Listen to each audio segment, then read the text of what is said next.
If you are receiving this transmission, you are the resistance.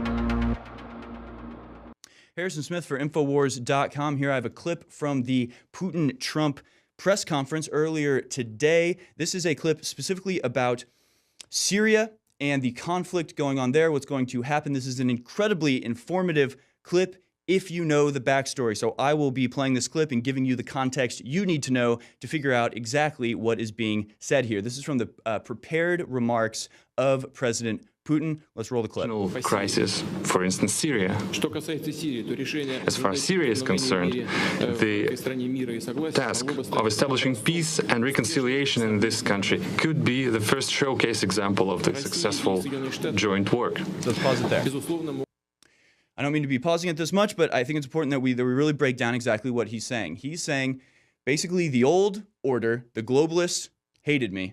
They worked against me. They worked against sovereignty. They worked against peace. They messed everything up. He's saying now we finally have an opportunity to work together to create a strong partnership, to create an international cooperation, not under some sort of single entity unelected government, but between two different governments working together. And the showpiece of this cooperation, of this, if you want to use the term New World Order, I guess you could say maybe Old World Order, bringing down the New World Order that they tried to implement. He's saying the showpiece of that can be peace in Syria. And what a great showpiece that would be. What if it, I mean, who can object to that? Who would object to peace in Syria coming about as a result of cooperation between the Russian and the American governments, to bring peace to an area that has been devastated by war, devastated by international forces, really, mostly, for years, for, 7 years at this point, that Syria has just been torn apart by manufactured civil war within its borders. How fantastic would it be? What a trophy that would be to signal the downfall of the evil order that sought to impose its will. What a symbol of the awakening of a new order that will bring about peace, cooperation, and working hand in hand to defeat the terrorist and bring about stability in a place that has been deprived of stability for so long. Back to the clip. Russia and the United States apparently can act proactively and assume the leadership in this issue and organize the interaction to overcome humanitarian crisis and help Syrian refugees to go back to their homes. In order to accomplish this level of successful cooperation in Syria, we have all the required components. Let me remind you that both Russian and American military have acquired a useful experience of coordination of their action, established the operational channels of communication, which permitted to avoid dangerous incidents and unintentional collisions in the air and in the ground. All right, again, just breaking down exactly what he's saying. First of all, he's saying, let's help Syrian refugees get back to their homes. Now, again, Putin is clever. Putin is a fox. Putin is saying things that he's not actually saying. He's saying things that the globalists are hearing loud and clear, even if it isn't apparent to most people. You want to know what he's saying? He's saying the Syrians are going back home, even if you don't want them to. What do you mean, Harrison? Why wouldn't they want them to go back home? They're just refugees. They were driven out by a war. Of course they're going to go back home once the war is over. Not if the EU or the UN has anything to say about it. This is a story about Lebanon, who has taken a just unbelievable amount of migrants, of refugees from Syria. It's the neighboring country, and they have taken in something like 1 million Syrian refugees into this tiny, tiny country that, just a massive proportion of the people in that country are now Syrian refugees and migrants, and they are devastating that country's economy. And there has been a recent row. You haven't heard about it. I wonder why. There has been a massive row recently about the UN trying to manipulate, trying to pull strings to not allow Syrian refugees to go back to Syria. The Lebanese people say, hey, it's safe now. We'll go back. The Syrian people in Lebanon are saying, hey, our homes are open now. We can go back there. And the UN is working to stop them from doing it. So this is the byline of this article. The UN's days in Lebanon may now be numbered. Syrian refugees are trickling back to Syria against a shameful backdrop of UN failures. So it says a French NGO chief revealed to me in an interview how concerned he was about the UN corruption, giving me a string of examples of how hundreds of millions of dollars are squandered and absorbed into the outstanding accountability-free tendering system of NGOs. What the UN has left behind is a loathsome, tainted legacy of human misery tacitly endorsed by the lords of poverty in Beirut and air conditioning offices who see the aid industry as a tawdry route to self-fulfillment and financial gain. The UN agencies here should thank Basil, who's, I believe, the president of the Lebanese government. He's some sort of official there. They should thank him for not shutting them down entirely and administering the money to NGOs itself. But throwing out the foreign UN officials is a good start at making the UN not entirely useless. So again, foreign UN officials in Lebanon trying to keep Syrian refugees there to act as a drain on the Lebanese economy. This is economic warfare. This is warfare of a different sort. And you can see it in just the economic devastation that Lebanon has suffered. Before 2011, before the refugee crisis, Lebanon had an 8 to 10% growth rate. That was their GDP percentage growth. We are ecstatic over the fact that we are consistently hitting 3% growth. I think we might be at 4% growth now, and we're absolutely ecstatic about that. The liberals before the election told you that such a thing was absolutely impossible. Well, Lebanon was growing at 8 to 10% before the refugees. Now it is absolutely mired in debt. It has taken on a huge amount of debt from places like the IMF in order to deal with this humanitarian crisis in an absolutely heroic move. I salute Lebanon and the people of Lebanon for doing that. And what have they gotten? What was their thanks for this selfless act of charity? Well, it was to have the UN try to cripple them economically by not allowing the Syrians to go home, not allow these migrants to go home. And of course, the migrants were never supposed to go home. This was all a plan. The whole plan was to flood the rest of the world with Syrian migrants, with migrants from all over, to create a crisis so they can implement their control mechanisms. This was always the plan. It was never the plan to go back to Syria. That's what Putin is throwing a stick in the spokes of, is that plan. He's saying, no, they are going to go back, and America and Russia are going to work together to get them back, to rebuild Syria, to bring about peace, and it will be the capstone of this new, fantastic, peace-loving world order that is being resurrected like a phoenix from the ashes. Let's go back to the clip. Also, crushing terrorists in the southwest of Syria, the south of Syria, should be brought to the full compliance with the Treaty of 1974 about the separation of forces, of Israel and Syria. This will bring peace to Golan Heights and bring a more peaceful relationship between Syria and Israel, and also to provide security of the State of Israel. Mr. President paid special attention to the issue during today's negotiations, and I would like to confirm that Russia is interested in this development, and this will act accordingly. Thus far, we will make a step toward creating a lasting peace in compliance with the respective resolutions of Security Council, for instance, the resolution 338. All right, so this is the most important part of this entire talk. This is what he's talking about here in veiled terms, in terms only recognizable to those who are already well-versed in the Byzantine sort of diplomatic slip knots that are tied and untied constantly around this particular area. What he's talking about are the Golan Heights. And what he's talking about specifically is the fact that if you look at a map now, you'll see that one of the only remaining pockets of resistance in Syria, which is rapidly being eaten away by the Syrian army as it advances into these rebel areas, the only area that is still in rebellion is up against the Golan Heights and is up against Israel in the southwest of Syria. So when he says the south of the southwest of Syria, that's what he's talking about. He's talking about this place that is one of the last rebel-held areas that borders the Golan Heights.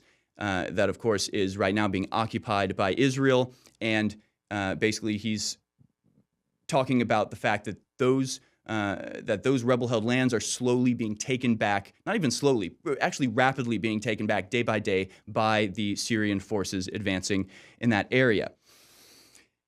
And what they're advancing towards are the Golan Heights. Now, the Golan Heights are a flashpoint because of the treaty that he mentioned, the Treaty of 1974. That was a ceasefire and a peace treaty between Israel and Syria, in which the Golan Heights were given back to Syria, which they were nominally named Syrian land, and the Israelis were supposed to evacuate that area. No other country in the world recognizes Israel's sovereignty over the Golan Heights. They are an occupying force in that area, which is Syrian area. Who cares, you might think? It's just some sort of desert country off in the, between the borders. They're always going to be warring. Not so fast. Black gold, my friends. Texas tea, Syrian tea in this particular area. That is the crux of the issue. There is a massive deposit of oil underneath the Golan Heights. Billions and billions of barrels, potentially, and potentially more than Saudi Arabia. So the Golan Heights have potentially more oil underneath them than Saudi Arabia. That is a absolute fortune. And right now, exploratory permits are being given out to companies by Israel, by the occupying force. Who are they being sold to? They're being sold to companies such as Genie Oil. One of the major investors of that is Rupert Murdoch. So here's a prediction for you. Very shortly, we will be told that the Golan Heights are necessary for the security dependence or the security independence of the United States. And we'll be hearing from Fox News and all of these various Murdoch outlets that it is your absolutely patriotic duty to support the occupation of the Golan. Do not be fooled. It is so he can make money, and it is so all of the people in his group can make money from basically stealing this massive amount of black gold, this massive amount of oil and energy fortune that is under the Golan Heights. It says Israeli flags fly on it, but no other country in the world recognizes Israel's sovereignty over the area. That won't stop them from allowing companies to explore for oil there. This money that this oil represents, that this oil will provide, is a necessary, maybe not necessary, but in many ways, a necessary fund for the rebuilding of Syria. Syria has been destroyed, and there can be no better solve to this. There can be no better medicine for the sickness that they are under than a large influx of essentially free money pulled up from the ground for them to be able to rebuild their civilization and rebuild the country that has been destroyed over years and years of this senseless, pointless, and ultimately futile war. So that is what Putin is talking about. Here is a headline from the meeting between Netanyahu and Putin just last week. Of course, they're going to meet before America and Russia meet. And it says that Israel does not object to President Bashar al-Assad's regaining control over all of Syria, which is a vital Russian objective. In my reading of that, that would include the Golan Heights, as that is technically a part of Syria, and as Bashar al-Assad will also insist, all of Syria must be under Syrian control, Golan Heights included. But he says that that is a vital Russian interest, and Russia has also pushed Iranian and allied Shiite forces, quote, tens of kilometers away from the Israeli border. So you start to understand the precarious situation that Israel finds itself. The forces of Syria are rapidly making their way towards the Golan Heights. Once they get there, there's not a particularly good reason for them to stop.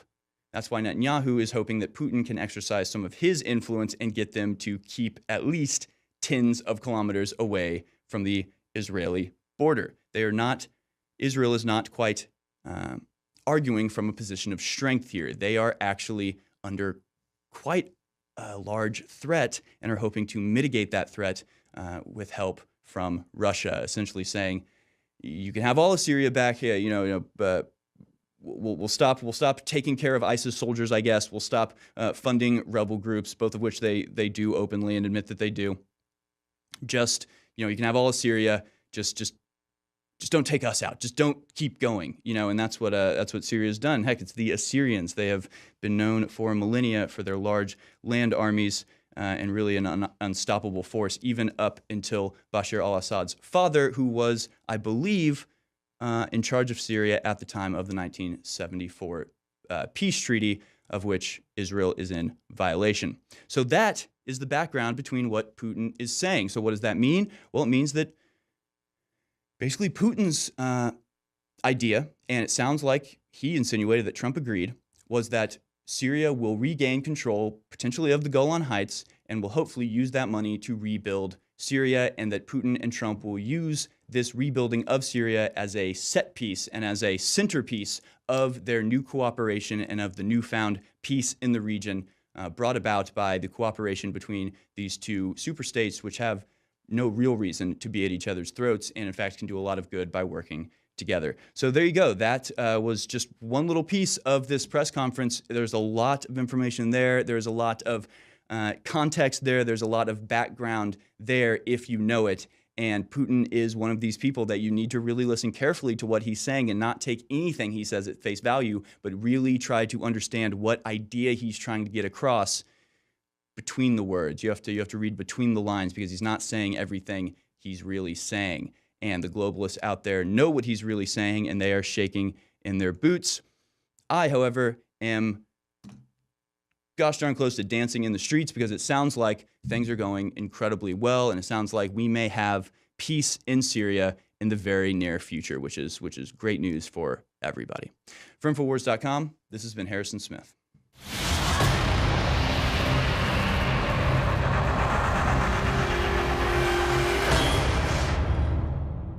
We all know that the outside toxins in the water is a serious health issue. InfoWars is proud to sell incredible filters, but it's almost impossible to keep up with every faucet, shower, and sink in your home. That's why we're bringing you something to provide clean water for your whole house with one system. The ProPure Whole House Water Filtration System is an advanced 4-stage compact filtration system that will provide water filtration for your entire home, removing 220 plus contaminants from your water. It's compact in size, easy to install and maintain, and keeps fluoride and other dangerous toxins out of your water supply and away from you and your family. With its broad spectrum contaminant reduction, you'll only need this one filter for clean and refreshing water all over your home. Head to InfoWarsStore.com, and whether it's your first water filtration purchase or you're looking to replace your current rundown systems, it's time to go big and go home with the ProPure Whole House Filtration System today.